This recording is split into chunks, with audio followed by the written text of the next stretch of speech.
in order for something to happen, you need to put forth the effort and you need to have a plan. And how well you execute your plan will determine whether or not you're going to succeed or not.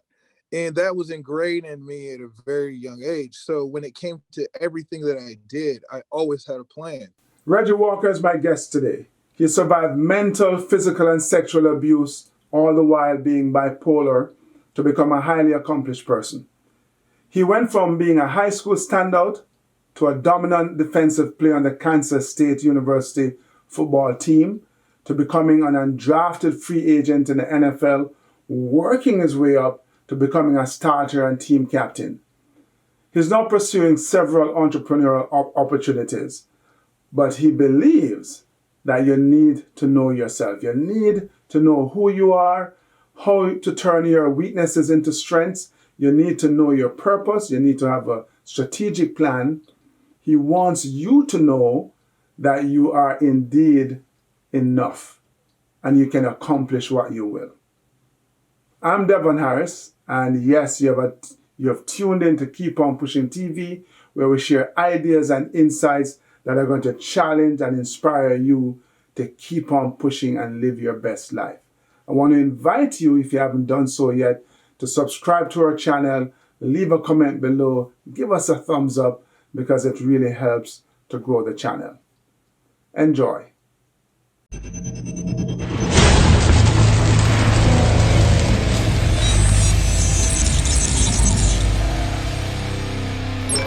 This is Keep On Pushing TV with Devon Harris. Hey Reggie, welcome to Keep On Pushing. How you doing, bro? I'm great. How are you? I'm good. It's great to see you. Great to be able to chat. I realize that we're speaking the day before your birthday. Happy birthday when it comes. Oh, I appreciate that. Yeah, I appreciate that. Thank you. Yeah, it's actually 10 days before my birthday, so you at least have a good month. Oh yeah, your Christmas birthday. Yeah. Oh man, that's what's Can't up. you see how you said that and my face got long because I know I'm only getting one present, right? It's Oh like, yeah, me and you both though. They yeah, combined. oh, that They happens combined to my you too? birthday with it too. Yeah. Like, happy birthday, Merry Christmas. I'm like, you said two things. You only gave me one. What's going on, right? Yeah, I'm used to that though, so I'm Yeah, good. it happens, man. But dude, so what, any birthday wishes? Uh, who? I guess the only birthday wish I'd have right now is to probably get some of these negotiations done. Oh my gosh, they have been taking forever. If I could get that done, I'm good. Yeah, because Other than that, Santa would have peace delivered, on huh? earth. So talk to us about what are you trying to negotiate? I do consulting work and I do a lot of entrepreneurial stuff and just some businesses talking about doing some partnerships. And if I could nail a couple of these down before the holidays happen, I would be super pumped. I know I'm gonna get them nailed down, but if I could get them done before Christmas, whew, yeah, that'd be great. Because I'm taking a trip after that. I hear you, man. So talking about trip, take us back. Take us back to the early days of Reggie Walker. What was life like growing up? Life was, it was good and bad. I would say just like a lot of people's situations. My parents are in the military, so we moved around a lot. Got to experience a lot from being a minority to having money to not having money. Um, but my parents, they were both, I feel as if their main focus was making sure that we were all right as kids, and they did whatever was possible for that to happen. Usually working like 2-3 jobs each, um, and I'm very grateful for that.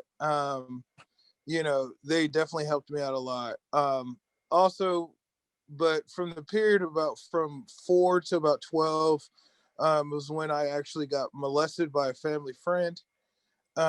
It was something that definitely had a massive impact on me, as well as the physical and mental abuse that I went through growing up. My parents, they did all that they could, but it was just a situation that was just unfortunate. But I don't take it back because it helps me.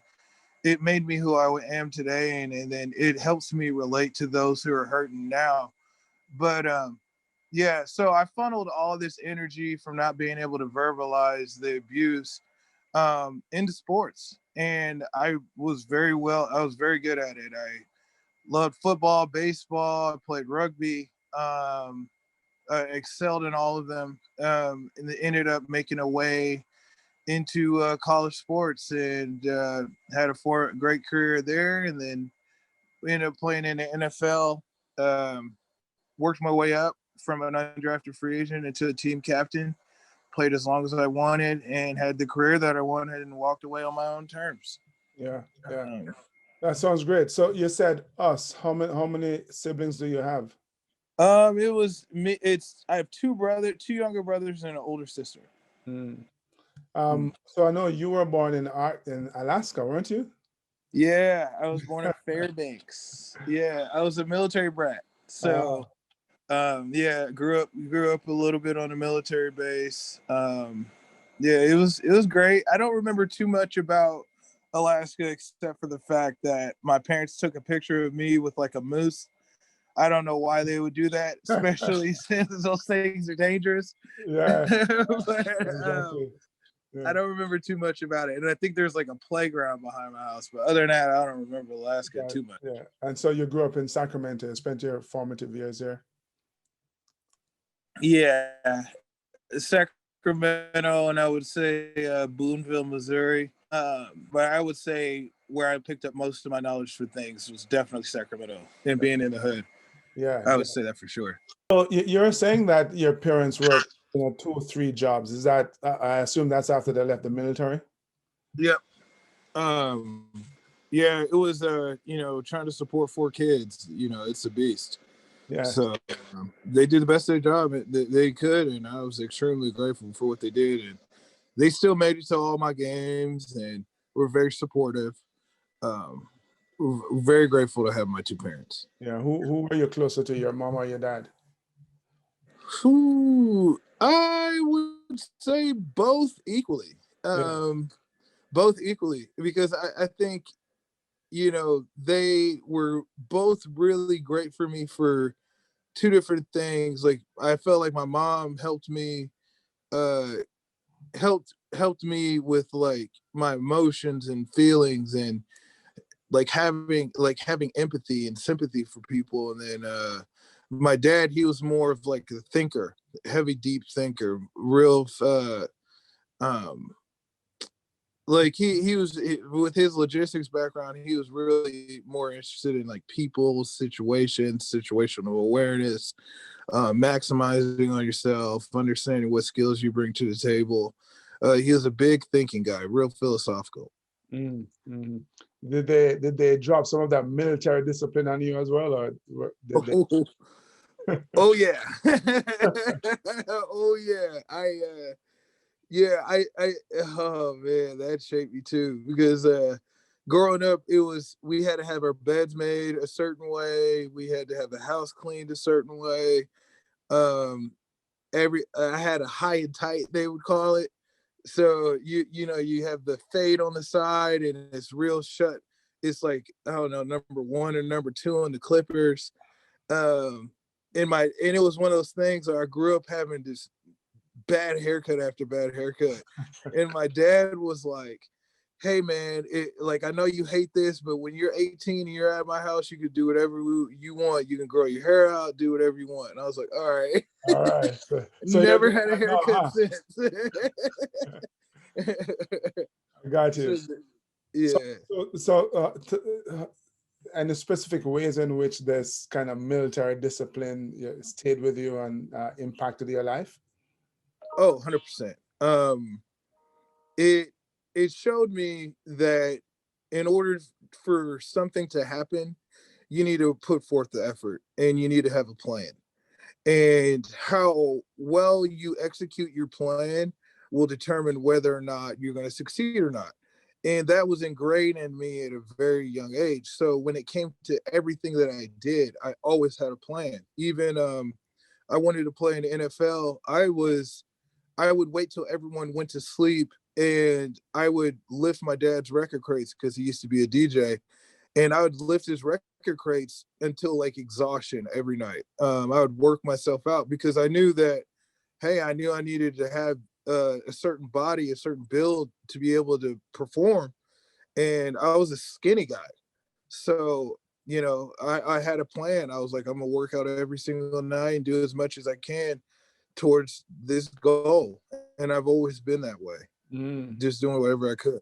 Interesting. So you said that you were molested from 4 to 12, so 8 years by a family friend. Mm-hmm. So you said you were close to your mom, Mm-hmm. and she helped you connect with your feelings and so on. You didn't feel like you could have spoken to her about, your sexual abuse?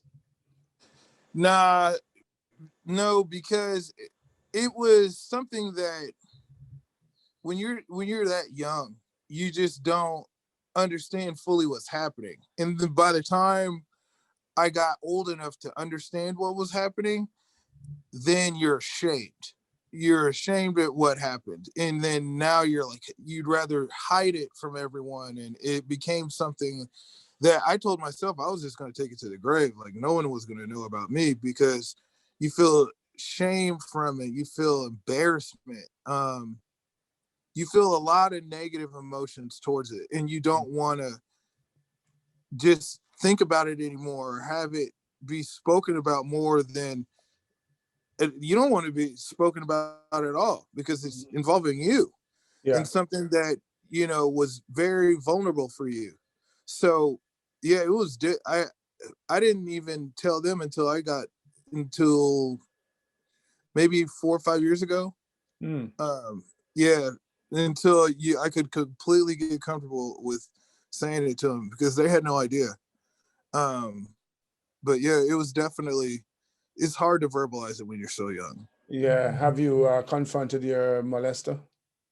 No, because no, it's hard for me to, I'm not even entirely sure who, who the person was. It was a real tricky situation, I would say, as far as the person who did it. They did it when I was so young and it was in the dark. And with a lot of these thoughts about it, you really like you disassociate. You really disassociate. So you try to take yourself to another place when it was going on. And when it comes to remembering a lot of it, you don't remember too much about it. Like I tried not to. It's not something that you just sit back and just try to like really think of. I have an idea, but not entirely the individual themselves. Right, right.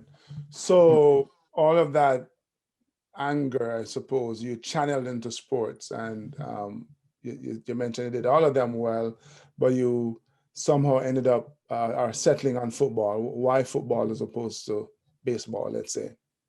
Oh, it was just the most entertaining thing for me. I was really good at baseball too, and I was really good at rugby, but football was just, it was just different. It was just, I loved, like, it was something I was fascinated with since I first saw it. I remember looking at it on TV and just thinking like, I couldn't believe that people like this existed. And it, and I just loved the game, how physical it was, how the jerseys, the cleats, I loved everything about it. It just, I felt like it just meshed well with my personality. Mm. Um, because I love being physical. I love physical stuff. And I like in football, I played linebacker, so I was the one doling out the hits, and it's a great feeling. Like I think the first time I popped someone a good one, I was just like, man, I want to keep doing this as long as I can. Yeah. Yeah, that's interesting. It's not my idea of fun, but Yeah. Oh yeah, so you mentioned that. I was an aggressive little dude. Yeah. So you mentioned that, when everybody was asleep, you'd pick up your father's crates of records and you'd be working out because you wanted to play in the NFL. When did that dream uh, become birthed in you? Whew. Probably the first time I ever saw football. Mm. Because I saw it on TV and I remember looking back and asking my dad, like, what is this? And he's like, it's football, son. And I was like, who are these people? This is crazy. And then he was just like, yeah, these football players. Like, this is something you could do too. I think ever since I heard stuck with me. Um, it fascinated me that I could be, even though I'm like this small kid, that I could somehow work my way into being something like that. And that's the possibility. And I fought my damnedest to get there, to be real, to be honest about it. Like, I fought hard to get there. Mm. That's interesting. So you're a small kid who worked himself into becoming a linebacker, Mm-hmm. which is a tall order, and it has me thinking, about people as they set out to achieve a goal, whatever that goal is, not necessarily to play NFL football, and I can see how when we start out, we're the equivalent of that small kid. There's nothing in our life, nothing in our experience, nothing in our background that would suggest that we could ever grow to become an NFL linebacker, the equivalent of that. Um, so other than the military discipline that your parents kind of imbued you with, what are some of the other things that you think um, facilitated you going from that skinny, scrawny kid to being a linebacker in the NFL? I would say um, something I call objective curiosity. Um, my dad, how he taught me how to look at things from such a young age was to look at things real objective. Take your feelings and emotions out of things. Just look at it as like you're looking at a movie, and um, and be curious about it. Be curious about it, everything about it, because you want to know as much as you can. And being curious as far as, how do I fit into this picture? What skills do I have? What strengths do I have? What weaknesses do I have? And then really being curious about what I could do, what I could create, what I could become. I was always very curious of that.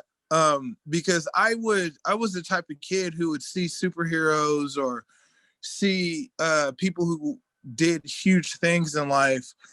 And I always thought that it was a possibility for me too, because I was always drawn to the stories of people who made it out of nothing and then made themselves into something.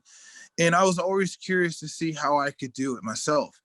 And it was like a little voice in my head that was always constantly there, do more, try this, explore that, don't be afraid, go, it was always that objective curiosity that kind of drove me to just want to do amazing things. And it still drives me now. And everything that I do, I feel like the thought behind everything that I do is, let's just see what happens. Mm, mm.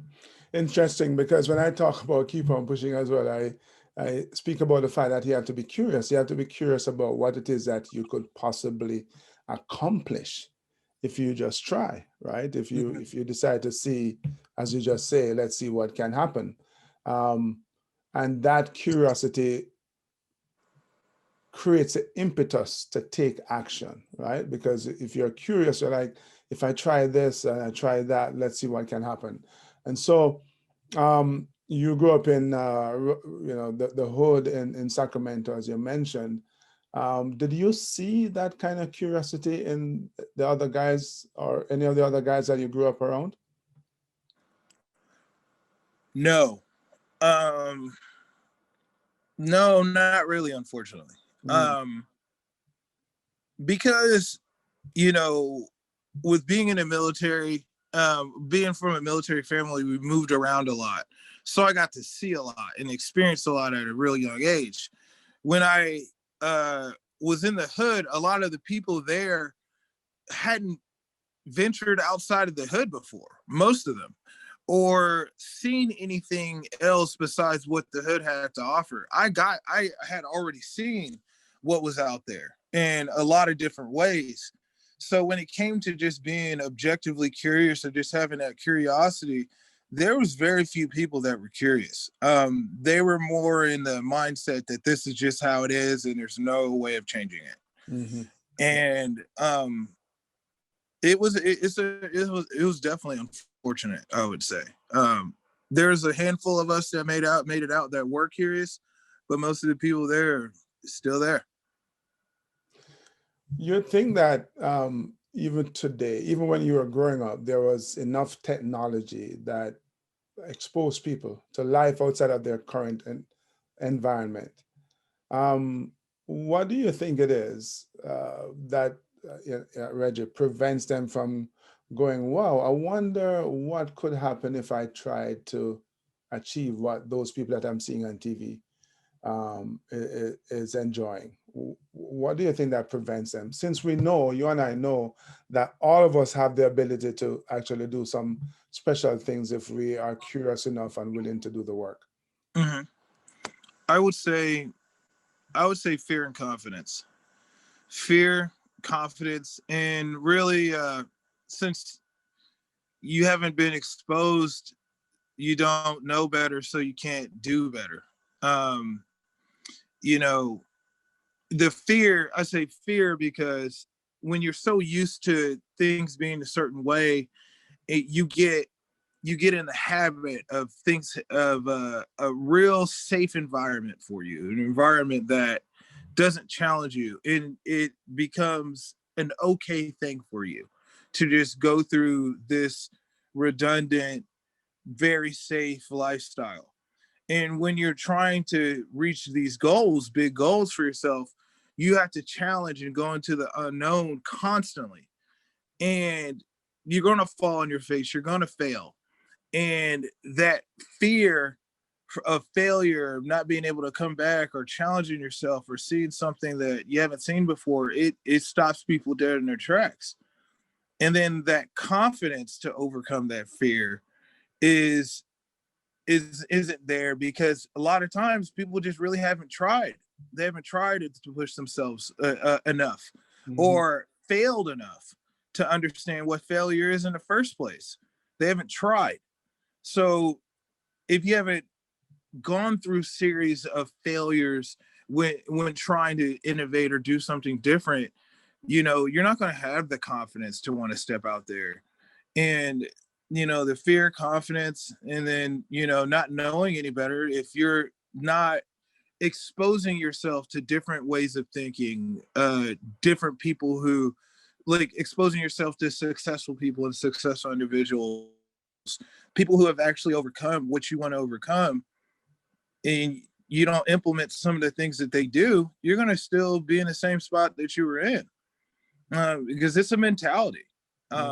At the end of the day, just like we were talking earlier about, I 100 million% believe that the reason why certain people make it out of the hood and certain people don't is mentality. They were driven to get out of there.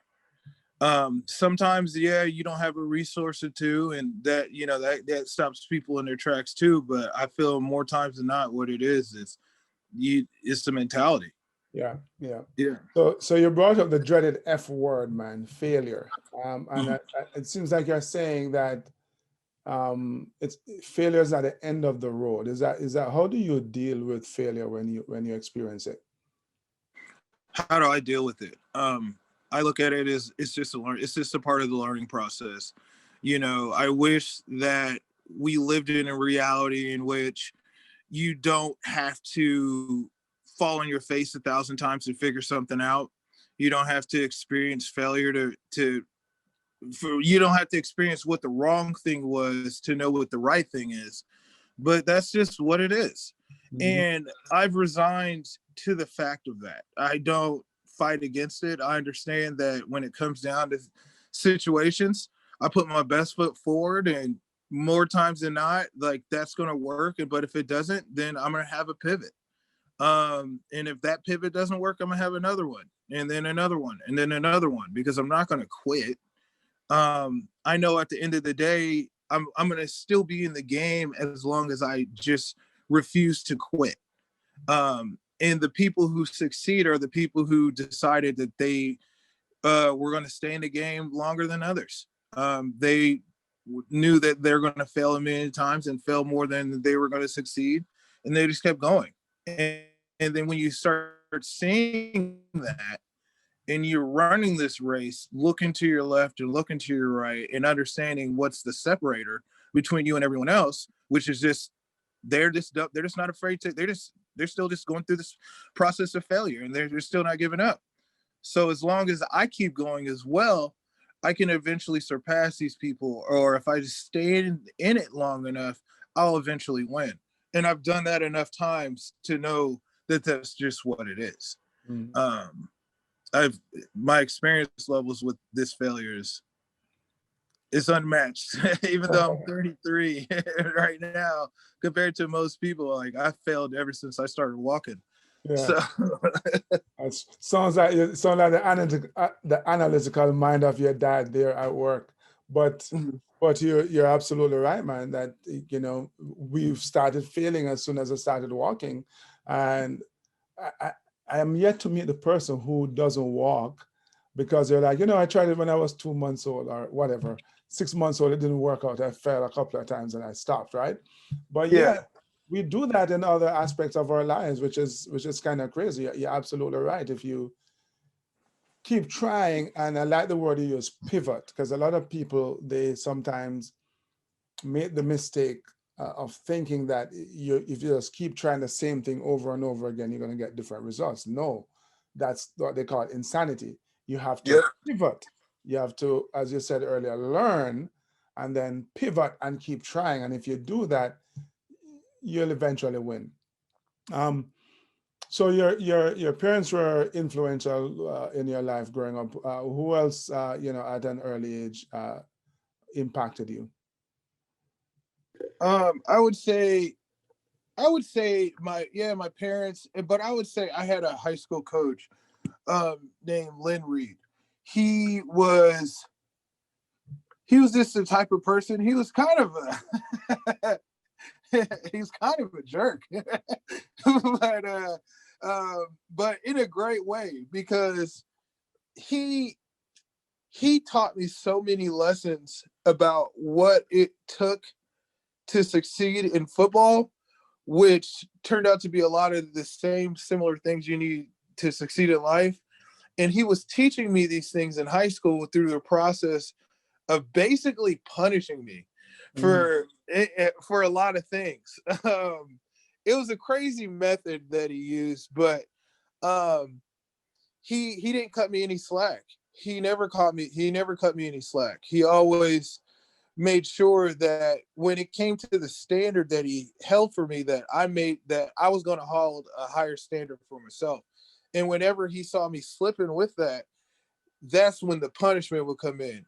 Like, oh, I'm going to make you run laps, or I'm going to make you do this or do that, until it got ingrained in my mind to want more, and not just want more wishing and hoping, but want more through effort and having a plan and being smart about my decisions. And he taught me a lot. He definitely taught me a lot. I would say he had a huge impact. Awesome, amazing. So you went from where did you play college ball? Kansas State. Kansas State. Mm-hmm. What was that experience like? To be honest, it was good and bad. Good and bad.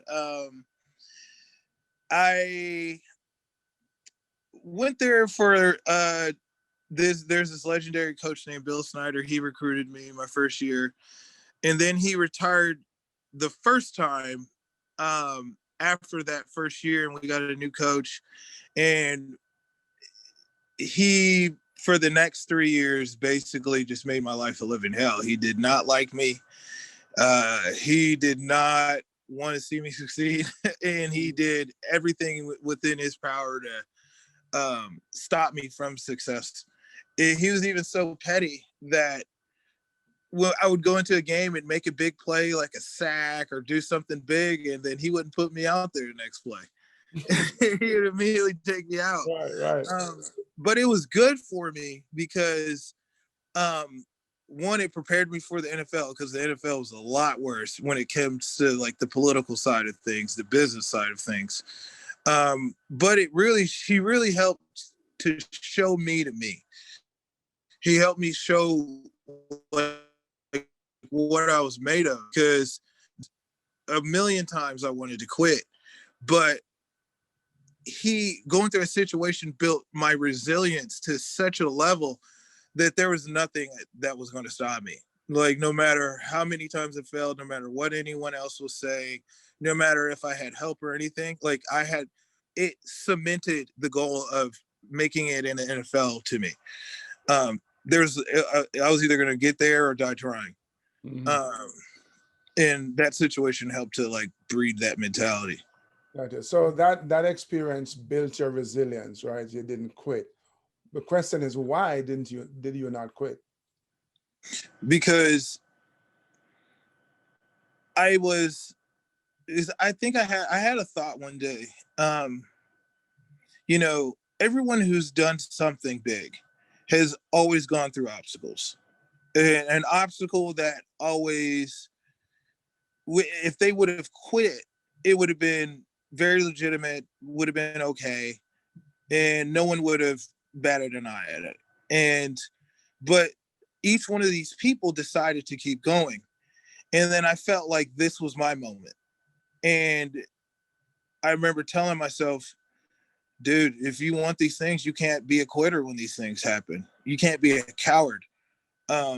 Because when I really dived into it, I was just afraid that since everything is so bad and I'm not getting the help and I don't know if I'm going to make it anymore, like I was afraid of quitting and having the what ifs. Like, what if I just tried harder? What if I just pushed it one more day? What if I just kept going?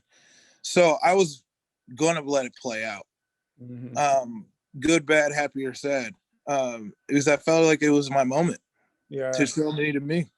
Yeah, dude, I'm so digging that, because it's kind of, as you're talking, I'm thinking about bobsledding and our experience, and yeah, there are so many opportunities for us to quit, and nobody would have blamed us. It's like 4 guys from Jamaica. What were you thinking in the first place, wanting to do this bobsled thing? There's no funding. That blah. That, I mean, there are, and I think all of us, when we set out to go achieve something amazing, there we will find a million legitimate reasons to quit. And any objective person will go, yeah, I can see why you quit. Yeah, it makes sense. But you're so right though, that when you quit, then you end up living with the what ifs. What if I just tried? What if I've just stayed one more day, one more week, one more month? And I think that's harder, in my opinion, to live with the what ifs than to give it your all and see it all come crashing down. Like, at least you knew you tried and there's nothing more you could have done. Is that how you see it? Yeah. Yeah. That's exactly how I see it. Because at the end of the day, you can't, much you want to believe it or tell yourself that you can really control how situations play out. You can't. There's just so many factors that you don't even know of that are at play that make a situation what it is. All you can literally do is just try your hardest. Yeah. That's it. Try your best that you can. And at the end of the day, if you know that you tried your hardest, you're not going to have those regrets, because like you said, that I have a couple of those, and that's way worse than trying and seeing how it plays out. Like, I can't live with regret, with knowing that I was afraid and I would be a coward.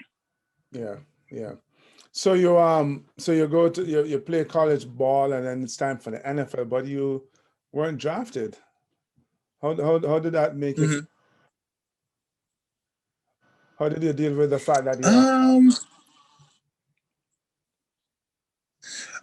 I thought I felt like I got drafted. To be completely honest with you, it, I felt like looking back at the situation, it was actually a blessing that I didn't get drafted because I got to pick out of 5 different teams the situation I was going into.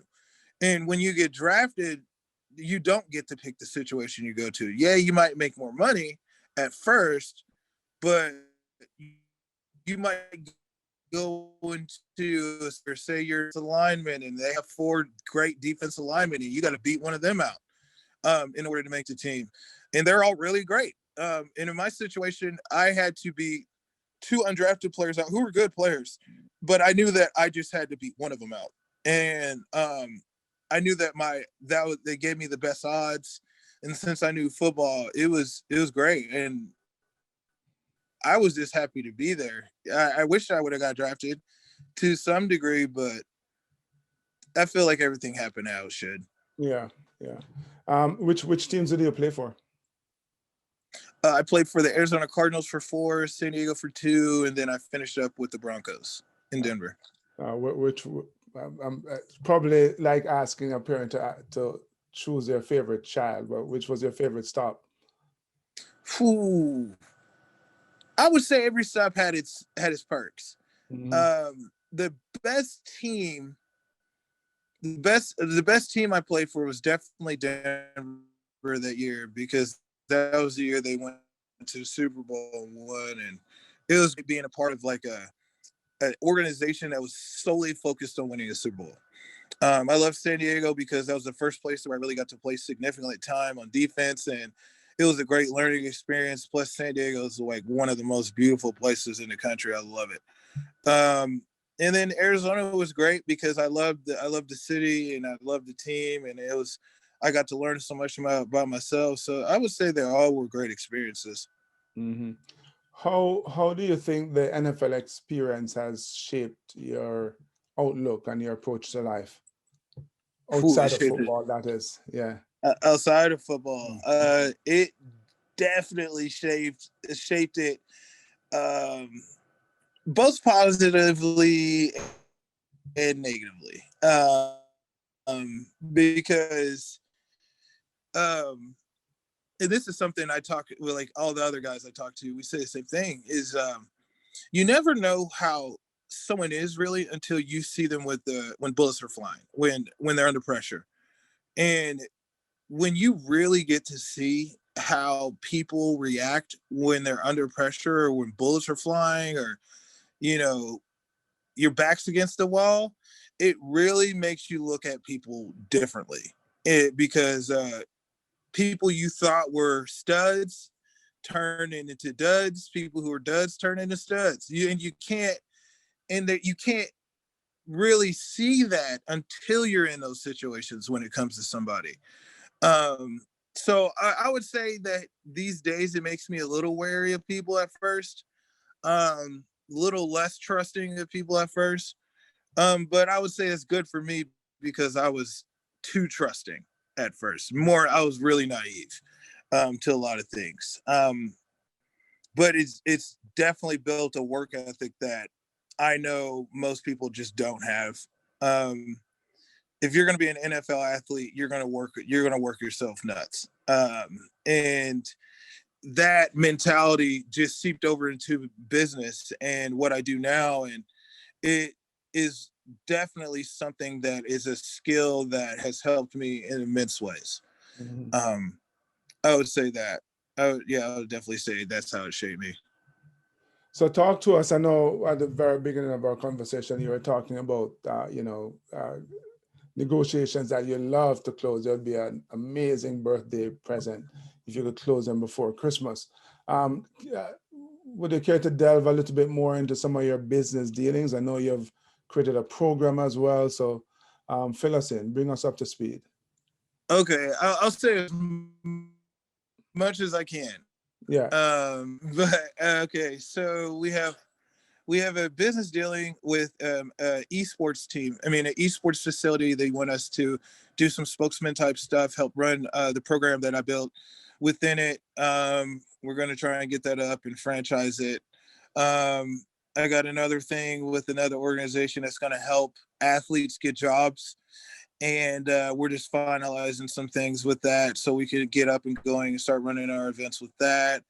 I have can't necessarily talk about that yet. Let me see. And then that's as much as I could say.